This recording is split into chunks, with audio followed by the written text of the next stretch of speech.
Bismillahirrahmanirrahim. Assalamualaikum warahmatullahi wabarakatuh. Innal hamdalillah nahmaduhu wa nasta'inuhu wa nastaghfiruh wa na'udzu billahi min syururi anfusina wa sayyiati a'malina. Man yahdihillahu fala mudhillalah wa man yudlil fala hadiyalah.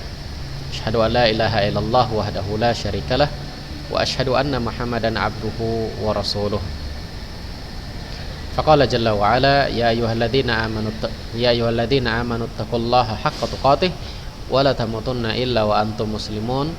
Ya ayyuhan nasu taqu rabbakumul ladzi khalaqakum min nafsin wahidah wa khalaqa minha zawjaha wa batha minhuma rijalan katsiran wa nisaa'a wattaqullaha alladzi tasaaluna bihi wal arham innallaha kana 'alaikum raqiba. Ya ayyuhalladzina amanu taqullaha wa qulu qawlan sadida yuslih lakum a'malakum wa yaghfir lakum dhunubakum wa may yuti'illaha wa rasulahu faqad faza fawzan 'azima. Anak-anak sekalian rahimani wa rahimakumullah, pada kesempatan pertemuan kita kali ini, yaitu pertemuan melalui media online, kita kembali membahas tentang masalah akidah dan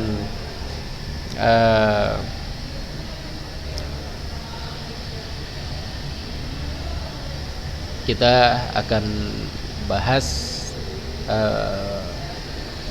coba kalian lihat di buku kalian di halaman 19. Kita sedikit berbicara tentang apa sih pentingnya akidah, apa urgensi dari akidah. Nah, pertama, asasul akidah islamiyah, asas akidah kita, pondasi akidah kita itu ada 5. Pondasi dari akidah kita ada 5. Pondasi dari akidah kita ada 5. Yaitu apa? Beriman kepada Allah Subhanahu wa taala, beriman kepada malaikat, beriman kepada kitab-kitabnya, beriman kepada rasul-rasulnya, dan beriman kepada hari kiamat, dan beriman kepada takdir baik dan takdir buruknya. Inilah pondasi akidah. Inilah pondasi akidah. Kalau ini semua rusak, maka akidah seseorang tersebut rusak. Akidah seseorang tersebut menjadi rusak. Baik. Apa urgensinya akidah Islamiyah? Apa manfaatnya? Apa pentingnya akidah Islamiyah? Pentingnya atau manfaatnya itu adalah anna hajatuna ila hadhil aqidah fawqa kulli hajatin. Ya, kita lebih butuh akidah daripada kebutuhan-kebutuhan yang lain. Kita lebih butuh akidah daripada kebutuhan-kebutuhan yang lain. Kenapa? Karena kalau kebutuhan yang lain seperti makan, kita butuh tidak dengan makan? Kita butuh makan. Kita butuh makan. Tapi kalau seandainya kita nggak makan, apa konsekuensinya? Apa risikonya? Ya, risikonya paling cuman meninggal. Selesai.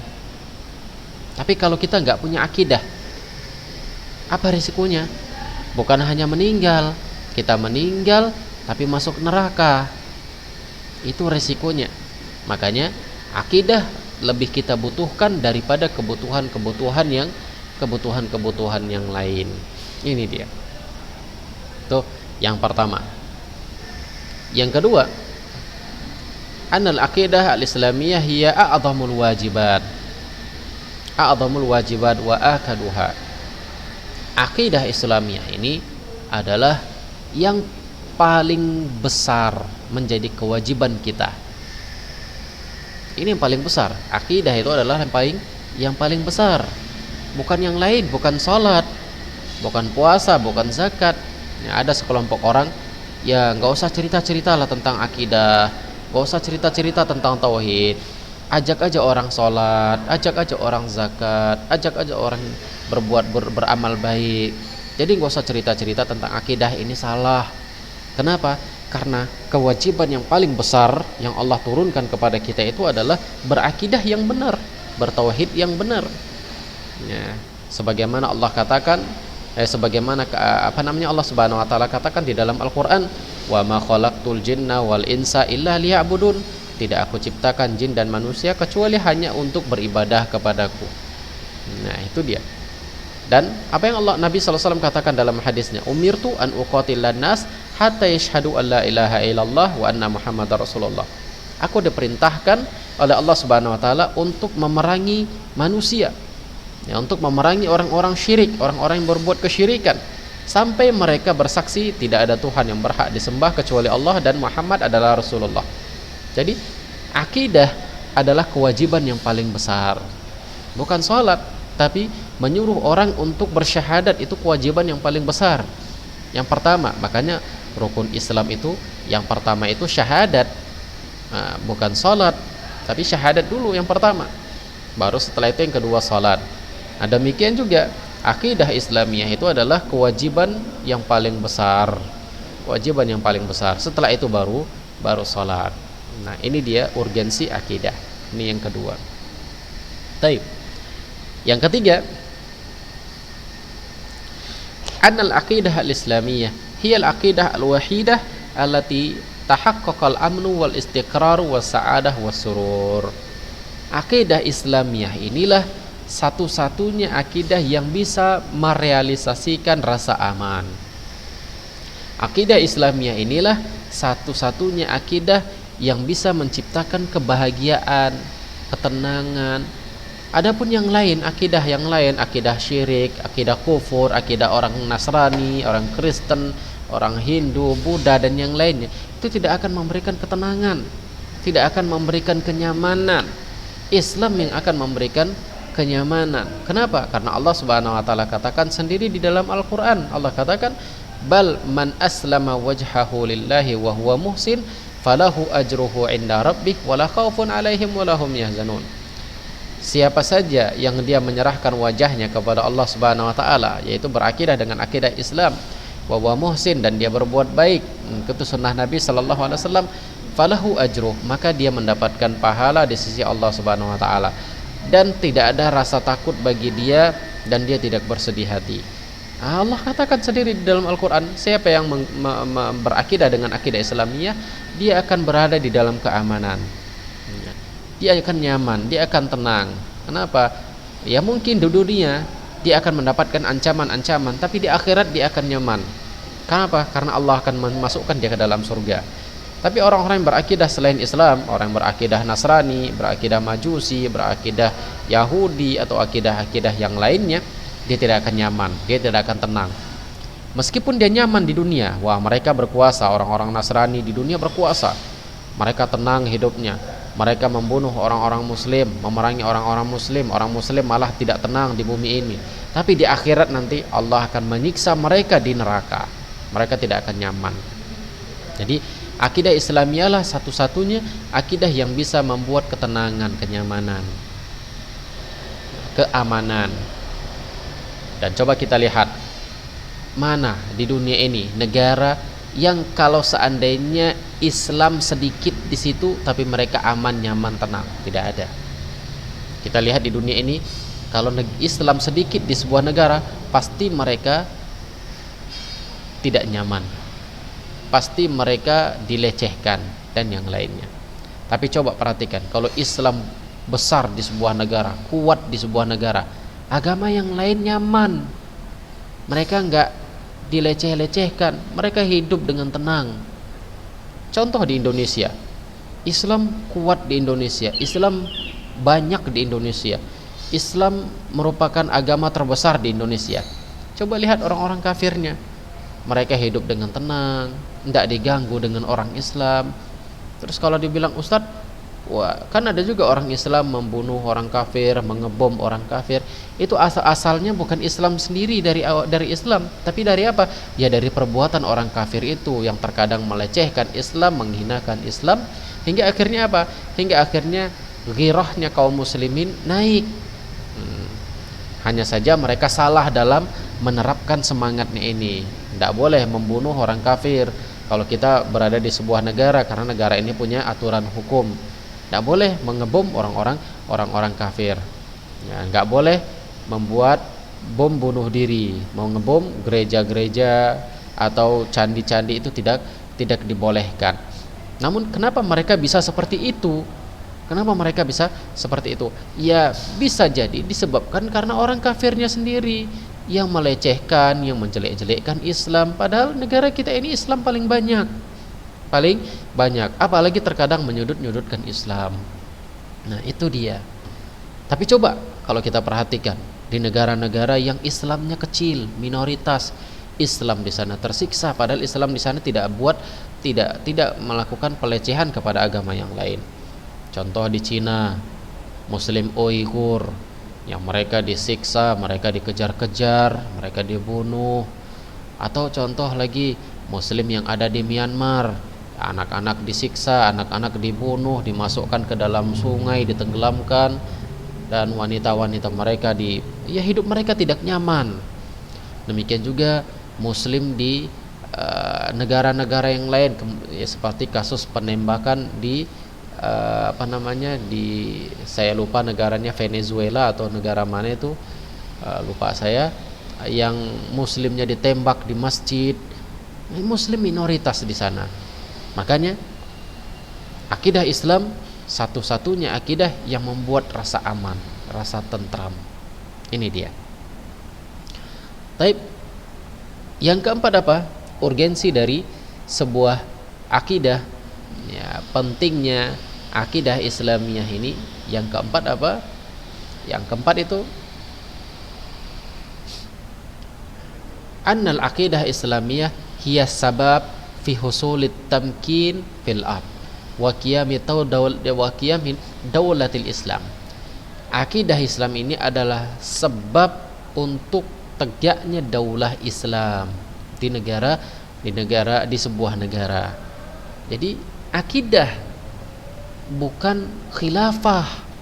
Ada orang-orang yang nyeru-nyeru khilafah. Ayo kita buat negara Islam. Ayo kita buat khilafah Islamiyah dan yang lainnya. Kalau akidah mereka belum benar, tidak akan bisa tegak negara Islam. Tidak akan bisa tegak negara Islam. Pasti akan benturan dengan yang lain. Pasti akan benturan dengan yang lain. Harus benarkan dulu akidahnya. Harus tanamkan dulu akidah Islamiyah. Kuatkan dulu akidah. Ini yang akan membuat negara itu menjadi negara Islam nantinya.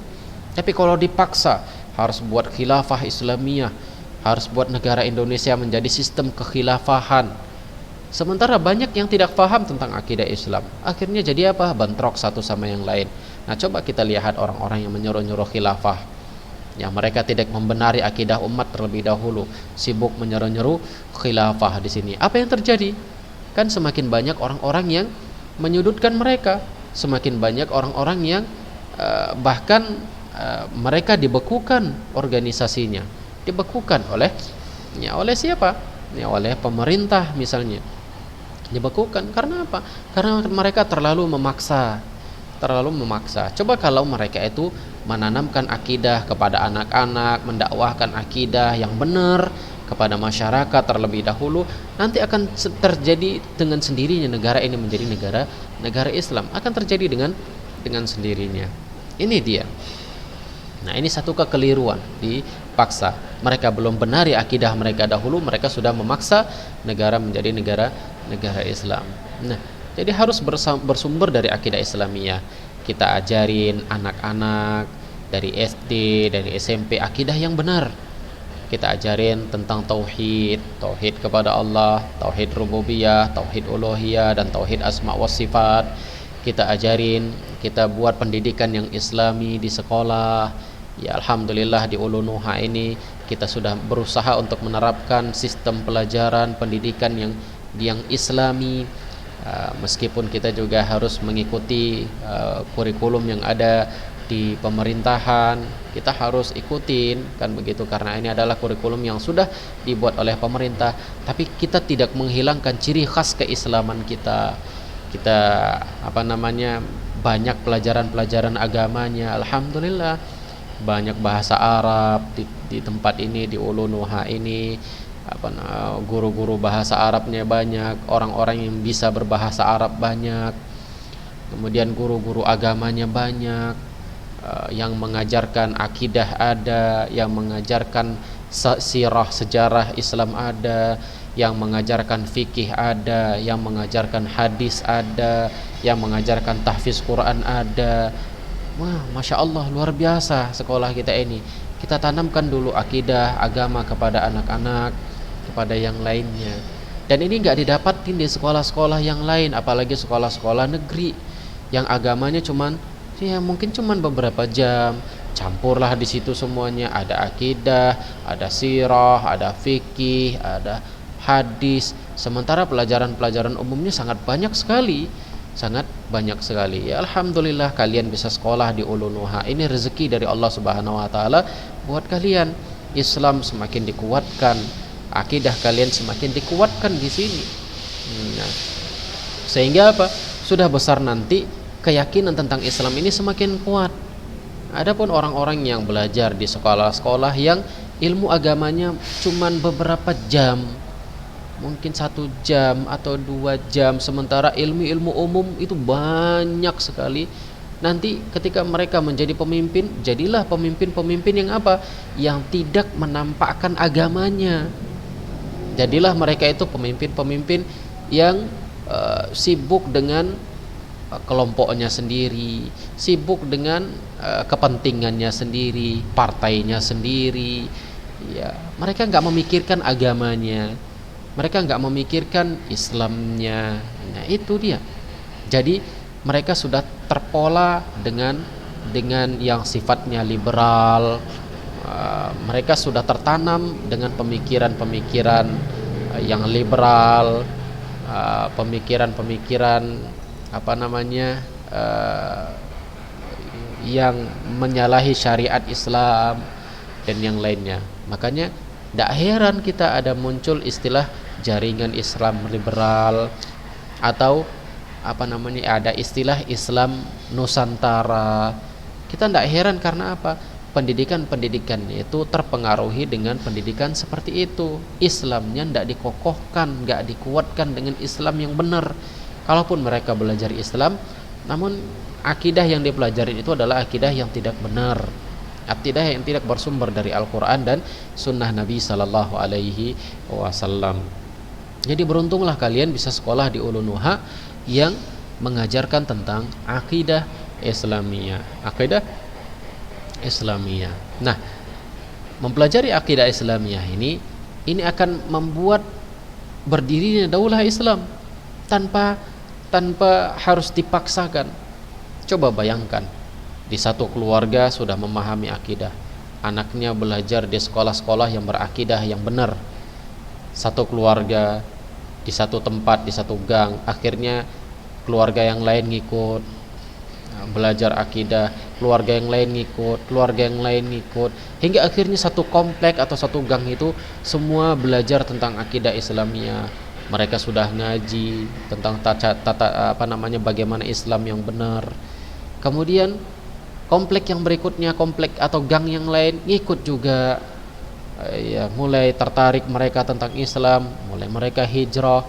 Kemudian komplek yang lain atau gang yang lain ngikut juga, hingga akhirnya di satu kota menjadi orang-orang yang benar-benar mengetahui akidah Islam, hingga kota tersebut nampak menjadi ciri khas Islami, kelihatan Islaminya, bukan karena dipaksakan, bukan wah kami buat undang-undang Islam, enggak, tapi terjadi dengan sendirinya.